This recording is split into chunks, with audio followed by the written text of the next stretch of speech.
Good evening to everyone. आज हम discuss करते हैं important MCQ based on the general knowledge. तो फर्स्ट है द चाइनीज ट्रैवलर संगून केम टू इंडिया इन। जो चाइनीज ट्रैवलर थे संगून, ये भारत में आए थे। कब आए थे? ये आए थे 1517 में। 517 एडी में आए थे। 15। तो किस में है ये आंसर हमारा रहा? 515 से 520 के बीच में। देख तो हम कब आए थे? ये 517 एडी में। ये चाइनीज ट्रैवलर थे संगून। द दीवाने ए अर्ज डिपार्टमेंट वाई एसोसिएट विद। जो दीवाने अर्ज डिपार्टमेंट था, ये किसके साथ संबंधित करता था? तो किसके साथ था? डिफेंस क्या है, डिफेंस डिपार्टमेंट के साथ संबंध करता था। और इस डिपार्टमेंट का हेड कौन होता था? डिफेंस डिपार्टमेंट का इसका होता था, इसका अर्ज अर्ज ए मा मलिक होता था इसका हेड। और ये किसको किसका मेंटेनेंस करता था? ये रॉयल आर्मी का एंड ब्रांड ऑफ आर्स। किसको मेंटेनेंस करता था? ये रॉयल आर्मी का, रॉयल आर्मी का और brand of horse.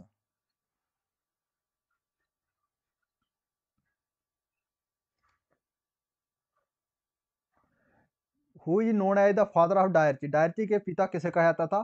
Sir Lionel Curtis. जो है ये क्या है? फादर है, पिता है किसके?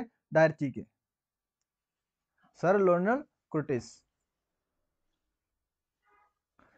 What is a particular matter? Particular matter क्या है? ये एक एयर पोल्यूशन है। ये एयर पार्टिकल का ये पोल्यूशन है। ये अफेक्टेड किसको करता है? अफेक्ट करता है हमारे, अगर हमें ज़्यादा हमारा पार्टिकुलर जो है पोल्यूशन हो जाता है, एयर पोल्यूशन हो जाता है, ये पार्टिकुलर पोल्यूशन भी कहते हैं इसको। तो ये हार्ट और लंग्स को अफेक्ट करता है, हार्ट और लंग्स को ये अफेक्टेड करता है। द ग्रेट विक्टोरिया डिजर्ट जो लोकेटेड है, जो ग्रेट विक्टोरिया डिजर्ट है, ये कहाँ पे है? ये क्या है? ऑस्ट्रेलिया में है, ऑस्ट्रेलिया कॉन्टिनेंट में है, ऑस्ट्रेलिया कंट्री में है ये Great Victorian Desert. What is the Golden Quadrilateral? Golden Quadrilateral क्या है? तो गोल्डन गोल्डन क्वाड्रिलेटर किससे साथ संबंधित रहती है? ये क्या है? नेशनल हाईवे प्रोजेक्ट है ये नेशनल हाईवे प्रोजेक्ट है। ये चार टॉप जो हमारे भारत के रोड हैं, हाईवेज हैं, उसको कनेक्ट करता है। ये हमारे कोलकाता में है, कोलकाता में, मुंबई में, चेन्नई में, दिल्ली में। ये चार कनेक्ट करता है हाईवे को। इसको कहते हैं गोल्डन क्वाड्रिलेटर कहते हैं। The Supreme Court has held the hosting the national flag as a top of the private building is a fundamental right of every citizen under. जो सुप्रीम कोर्ट ने जो एक ऑर्डर निकाला हुआ है, ये होस्ट कर सकता है, जो हमारा नेशनल फ्लैग है इसको प्राइवेट बिल्डिंग में फहरा सकता है आदमी। ये हमारे निजी अधिकार है, निजी बिल्डिंग में इसको फहरा सकता है। ये फंडामेंटल हमारा राइट है हर सिटीजन का। तो ये कौन से आर्टिकल में मेंशन किया गया है? आर्टिकल 21A(1) का ए में। इसमें है हर जो नागरिक है अपनी जो प्राइवेट बिल्डिंग में एक अपना नेशनल फ्लैग को फहरा सकता है। The creation of new states require a majority of constitution amendment. तो अगर हमें नई स्टेट को बनाना है तो कितनी हमें मेजोरिटी चाहिए? कॉन्स्टिट्यूशन अमेंडमेंट किया गया है, कितनी मेजोरिटी चाहिए उसमें? तो सिंपल मेजोरिटी चाहिए उसके लिए। जो हमारे जो नई बाउंड्री बनानी है या किसी स्टेट को हमें बनाना है, क्रिएशन करना है, तो हमें ये 2 से 4 जो आर्टिकल है भारत का, उसमें ये दिया गया है प्रावधान। तो इसके लिए क्या है? एक सिंपल मेजोरिटी से क्रिएशन होता है न्यू स्टेट का।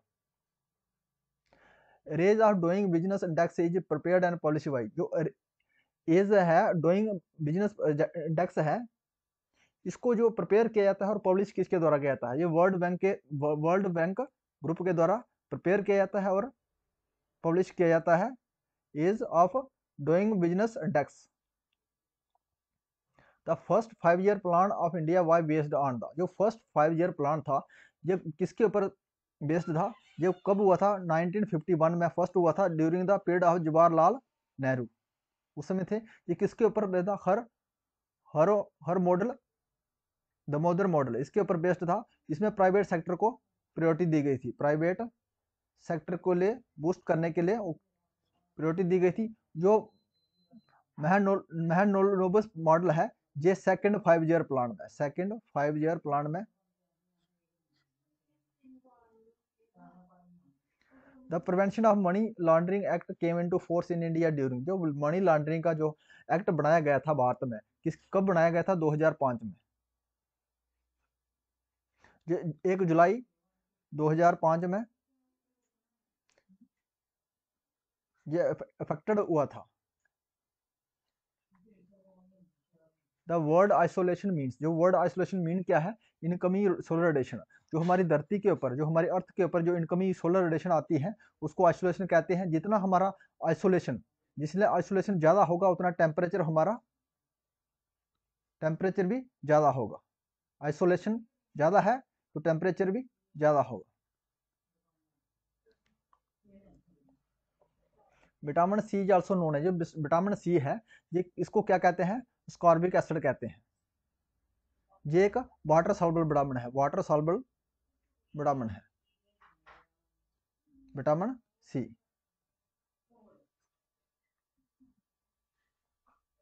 The relation between the rate of interest and the level of consumption why first visualise by, जो रिलेशन बनाया गया था रेट ऑफ इंटरेस्ट और लेवल ऑफ कंजप्शन के बीच फर्स्ट विजुलाइज किया गया था, किसके द्वारा किया गया था, इरविंग फिशिंग के द्वारा।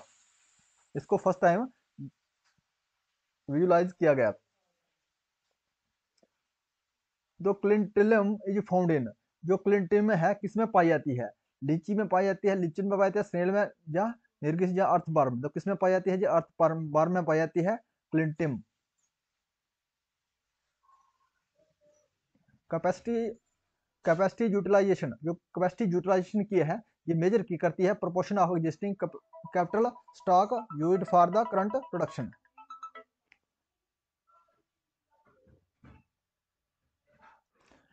Television transmission is an example of which of the following, जो टेलीविजन ट्रांसमिशन होता है इसका किसका एग्जांपल है, तो क्या है, ये सिंपल कम्युनिकेशन है। सिंपल कम्युनिकेशन है, इसमें वन साइड से ही रिले होता है, जो रिले होता है वन साइड से होता है, तो इसमें सिंपल कम्युनिकेशन है। हाफ डुप्लेक्स कम्युनिकेशन है, जो वायरलेस कम्युनिकेशन सेट रहते हैं हमारे, इसमें जो है हाफ डुप्लेक्स होता है। फुल डुप्लेक्स हमारा कौन सा एग्जांपल है, मोबाइल फोन, फुल एग्जांपल है ये फुल डुप्लेक्स कम्युनिकेशन का। विच ऑफ द फॉलोइंग जो ऑपरेटिंग सिस्टम है, ऑपरेटिंग सिस्टम कौन सा है, तो यह है यूनिक्स। यूनिक्स ये है हमारा ऑपरेटिंग सिस्टम है। इसको कब डेवलप किया गया था, 1960 में डेवलप किया गया था। In which state of India is neutrino observation being established, तो कौन सी स्टेट में जो है न्यूट्रिनो ऑब्जर्वेटर जो है एस्टेब्लिश किया गया था, तो कब कहाँ किया गया था, ये तमिलनाडु में।